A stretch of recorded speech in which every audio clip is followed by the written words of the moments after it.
நண்பர்கள் அனைவருக்கும் வணக்கம். இன்னைக்கு நம்ம இந்த வீடியோல ஜிபே பயன்படுத்தும் வாடிக்கையாளர்களுக்கு மிக முக்கிய புதிய தகவல் ஒன்று வெளியாகி இருக்கு. ஸோ அதை பத்தி தான் இப்ப நம்ம பார்க்க போறோம். நண்பர்கள் அனைவருக்கும் வணக்கம். இன்னைக்கு நம்ம இந்த வீடியோல கூகுள் பே பயனாளர்களுக்கு மிக முக்கிய புதிய தகவல் வெளியாகி இருக்கு. ஸோ அதை பத்தி தான் இப்ப நம்ம பார்க்க போறோம்.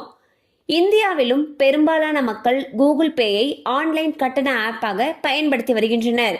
கடந்த ஜனவரி மாதம் மட்டும் கூகுள் பேயில் 8.26 லட்சம் கோடி மதிப்பிலான பரிவர்த்தனைகள் நடந்துள்ளன. ஆரம்பத்தில் பரிவர்த்தனைகளுக்கென எந்தவித கட்டணத்தையும் கூகுள் பே விதிக்கவில்லை. ஆனால் கடந்த ஆண்டு கூகுள் பேவை பயன்படுத்தி மேற்கொள்ளும் மொபைல் ரீசார்ஜுகளுக்கு 3 ரூபாய் கட்டணத்தை வசதிக்கான கட்டணமாக விதித்தது. இனி கிரெடிட் மற்றும் டெபிட் கார்டுகளை பயன்படுத்தி மேற்கொள்ளும் கேஸ் சிலிண்டர் பில், மின்சார பில் போன்ற பயன்பாடு சம்பந்தமான பில்களுக்கு கட்டணம் வசூலிக்கப்படும் என்று கூகுள் பே அறிவித்துள்ளது.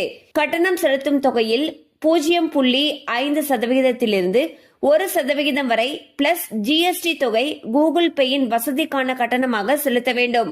இப்படி வசூலிக்கப்படும் கட்டணம் கூகுள் பேயில் நடக்கும் பரிவர்த்தனைக்கான ப்ராசஸிங் கட்டணமாக வாங்கப்படும் என்று கூறப்படுகிறது.